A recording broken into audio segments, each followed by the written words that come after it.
Hey, this is Kyra, and I'm bringing you another video today. This is a question I get asked pretty much every day, and so I wanted to make a quick and easy to digest video on the exact step-by-step process of buying a house.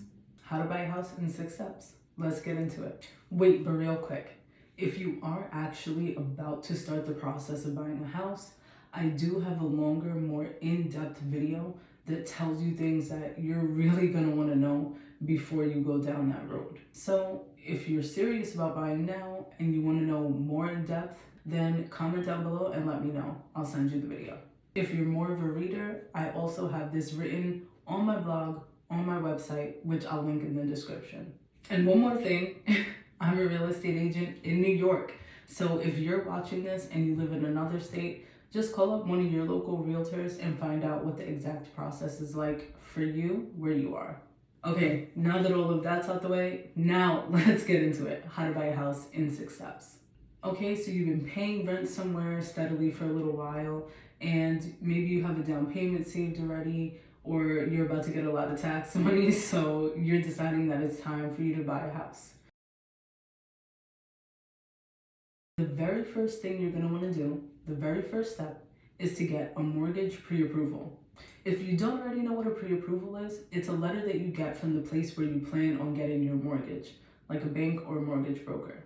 And the letter just states how much money they'd be willing to give you for a mortgage. The reason this is really important and why it's the first step is that if you have a letter saying how much money the bank is willing to give you, then you know how much house you can afford.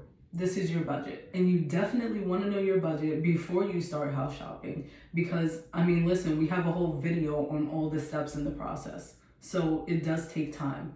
You don't want to waste your time by getting later into the steps only to find out that you're not going to get as much money as you thought you would. And now you're back to square one and you lost out on that house. So save yourself the heartache, the waste of time, the pain, and know your budget first. The second reason it's so important is because a pre-approval letter can actually be mandatory because, I mean, especially now with COVID and everything, sellers don't just want anybody in their house. So they want to see people that are pre-approved because it shows that A, they're actually trying to buy a house right now, and B, they can see what their budget is. So if the house is like $3 million and you're pre-approved for $500,000, they're probably not going to take you seriously as a buyer and might not want you to be walking all through their house. Once you get your pre-approval, you can move on to the next step. Step 2 is house hunting. Now, of course, before you start house hunting, you need to know what kind of houses you're hunting for. So you're gonna wanna think of things like how many bedrooms you want, how many bathrooms, and where you wanna live. Quick tip, aside from bedrooms, bathrooms, and location, some other things you're gonna wanna consider is how the house runs and functions. This includes things like heating, water, and septic. You're gonna wanna research the pros and cons of different types of fuels, for instance, like propane versus oil. Once you establish what you want and what you don't want in a house, then you can start actually looking for them. Now you get to be online looking at all these houses, going on showings with your agent, and just looking at all these beautiful houses and maybe some not so beautiful. And once you find that one where you're already planning every holiday there in your mind and it's your house, like in your mind, it's already your house. Once you find that one, then you can move on to step 3. Step 3 is putting in an offer to purchase or making an offer. I like to break down an offer into 2 main parts. The first is the money. The second part of the offer are your terms, timeline, contingencies, and basically anything else. 1, your terms. Maybe you love the house, you want to buy it, but there's a broken window. So one of the terms you can have is, hey, I'll buy your house, but you have to fix that window. Your timeline. How long is it going to take you to close on this house? Or even more simply put, how long is it going to take you to get everything together and everything in place for you to actually buy the house so the seller can get their money? Contingencies. A common example of a contingency is a mortgage contingency. In order for you to actually buy the house, you need to have your mortgage approved. Another common contingency is an inspection contingency. So in order for you to go forward with buying this house, you need to get an inspection to make sure that it's up to standard and that, there's not like rats or mold or the roof isn't about to collapse any day now.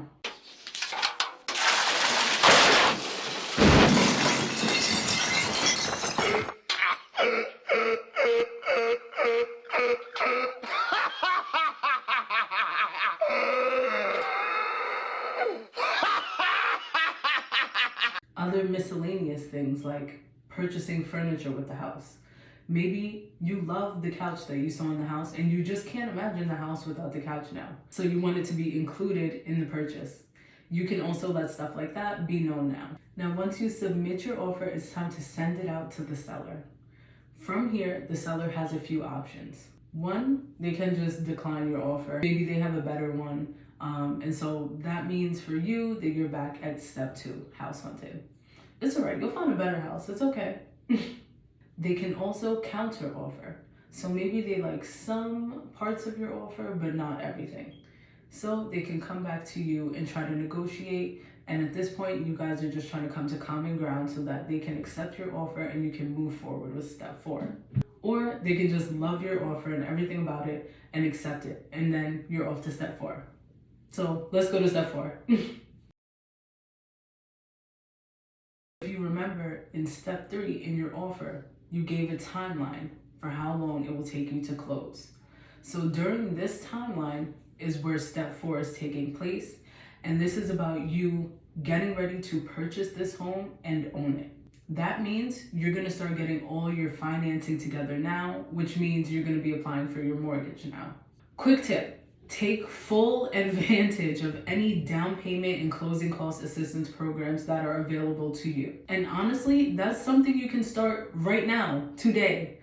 In Westchester specifically, we have something called First Home Club. If you can save up $1,667 in at least 10 months, they will give you $5,000. That's almost $7,000 from one grant in less than a year. And you only put up $1,600 of that personally out of pocket. So when you're thinking about your financing, make sure to think about the assistance that's out here. Just simply Google down payment and closing cost assistance programs in your city, in your town, wherever you are. Or you can search up first-time home buyer assistance programs where you are. Or if you're looking to fix something up, there are grants and forgivable loans out there that will help you with your down payment and your repair costs. I'm gonna be putting out a video soon about different financing options out there for you, no matter what you're trying to buy real estate for, whether it's personal or for investing. So keep up with me to see that soon. Aside from getting your finances together, you're also going to want to handle all of your other contingencies. So if you said you wanted to get an inspection in your offer, which you should have, this is the time where you're getting the inspection done. You're also doing other things to prepare for home ownership, like getting homeowner's insurance. Once you officially handle getting your mortgage, any contingencies or any terms you may have had, then you're on to step 5. Step 5 is doing a final walkthrough of the property. When I go on final walkthroughs with my clients, I like to bring a checklist so that I make sure we're getting every single thing checked and looked at. Here's what you want to be looking for when you're doing a final walkthrough. First and foremost, if you and the seller agreed for the seller to do any repairs to the house, you want to make sure the seller actually did that. If you also agreed to purchase any furniture with the house, you want to make sure it's still there. You want to check to see that the appliances are still working, that there hasn't been any damage done to the walls or the floors or the windows or doors. Overall, you're just making sure the house is still exactly like you left it when you first saw it, and all their stuff is moved out, it's cleaned out and ready for you and your family to move in. Okay, we are at step 6 of how to buy a house in 6 steps. The 6th and last step is closing. This is the official purchase. So everything else was leading up to this moment where you're actually buying the house. You have your mortgage, your down payment, and your closing costs ready. You purchase the house, the seller gets the money, and you get a new deed written up with your name on it. Now, really quick, I want to touch on closing costs. We always talk about the down payment for a house, but I find that a lot of times people don't know about closing costs necessarily. So let me just fill you in. I like to think of closing costs as like, you know, when you order food off Uber Eats and you're really just trying to buy the food, but you end up having to pay all these little extra fees. That's what a closing cost bill is. It's extra fees associated with buying the house. Your closing cost bill is going to consist of 3 main parts. The first is home ownership transfer charges. And as you can imagine, that's just the cost of transferring the home legally to you in your name. You also have state and local government charges. Lastly, you have mortgage charges. This consists of little fees like notary charges, documentation and preparation charges, them running a credit check. All of these things come together to create your closing cost bill. Another thing you should know about closing costs is that you will get a good faith estimate of what your closing cost bill is going to look like before you get to the closing table. Okay, so once you walk away from the closing table, you are officially a homeowner.